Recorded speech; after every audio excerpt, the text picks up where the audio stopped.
Rain had been falling since morning, the kind that soaked through clothes and moods alike.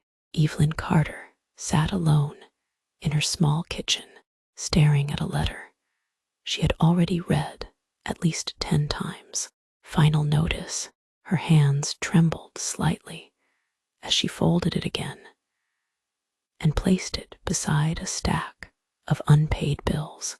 At 67, Evelyn had learned how to survive on very little. She had learned how to stretch meals, how to keep the heat low in winter, how to smile politely when people assumed she was doing just fine. But this letter was different. Her pension was gone, not delayed, not reduced, gone. 3 weeks ago, her daughter Melissa had called, voice cheerful, almost rushed. "Mom, I just need to borrow it for a bit," she had said. "Just 1 month, I swear. It's for the kids.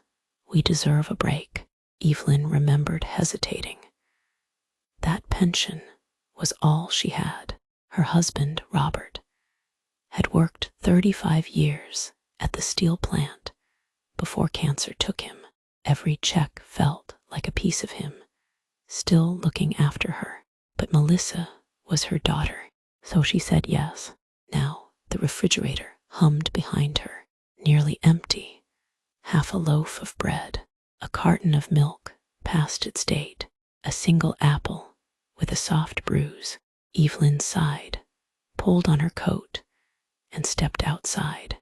The bus stop was crowded, but no one looked at her. They rarely did. Old age made you invisible in a strange way. People saw past you, through you. At the grocery store, she counted coins at the register, cheeks burning as the cashier waited. "That's okay," the cashier finally said softly, removing the apple. "You're short." Evelyn nodded, unable to meet her eyes. On the bus ride home, her phone buzzed. A message from Melissa. "Mom, we just landed in Florida. The kids are so excited." Attached was a photo. Melissa smiling, her husband grinning, the kids holding colorful drinks by a beach resort pool. Evelyn stared at the screen. Her pension, her groceries, her heat, her medicine turned into a vacation. She didn't cry. Not yet. That night, the power flickered twice before going out completely. Evelyn wrapped herself in blankets and sat in the dark, listening to the rain against the window. She whispered, "Robert, what did I do wrong?" The next morning, there was a knock on the door. Evelyn wasn't expecting anyone. When she opened it, a young man stood there in a city maintenance jacket, holding a clipboard. "Mrs. Carter," he asked. "I'm Daniel. I'm here to check the power outage." She stepped aside and let him in. As he worked near the breaker, his eyes drifted to the unpaid bills on the table. He looked away quickly, embarrassed. "Long night?" he asked gently. Evelyn smiled faintly. "Long life." Something in her voice made him pause. "My grandmother used to say that," he said. "She raised me." Before leaving, Daniel hesitated. "Mrs. Carter, if you need help with anything, there's a community center 2 blocks down. Free meals, warm place." Evelyn nodded politely. After he left, she sat down and looked at her phone again. No missed calls, no apology, just more photos. Days passed. The community center became her routine. Lunch at noon, coffee afterward, quiet conversations with other seniors who knew what it felt like to be forgotten. One afternoon, a woman named Ruth sat beside her. "Kids?" Ruth asked. Evelyn nodded. "One." Ruth smiled sadly. "That's enough to break a heart." They laughed softly, the kind of laughter that carries pain. Meanwhile, Melissa's vacation posts continued. Sunsets, seafood dinners, shopping bags. Evelyn never replied. When Melissa finally called, 2 weeks later, Evelyn was surprised by how calm she felt. "Mom, hey, I've been so busy," Melissa said.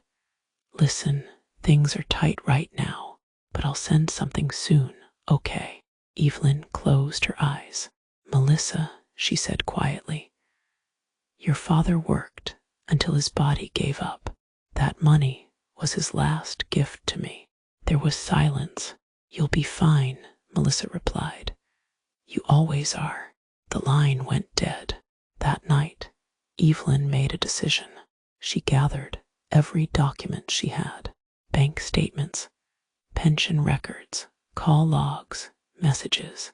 At the community center, Daniel helped her scan everything. "You don't have to do this alone," he said. A legal aid office took her case. Slowly, carefully, weeks turned into months. Melissa received a letter this time. Official, serious, unavoidable. She called, panicked now. "Mom, why are you doing this?" She cried. "I'm your daughter." Evelyn's voice did not shake.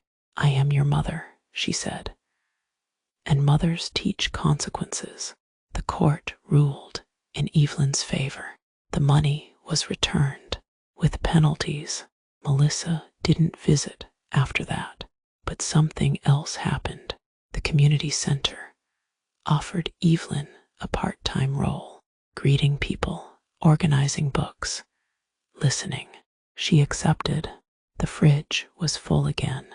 The lights stayed on, and the silence in her apartment no longer felt empty. One evening, Daniel stopped by with coffee. "You look happier," he said. Evelyn smiled. "I remembered who I am." Outside, the rain began again. But this time, Evelyn didn't mind. Some storms take things away. Others show you what still remains.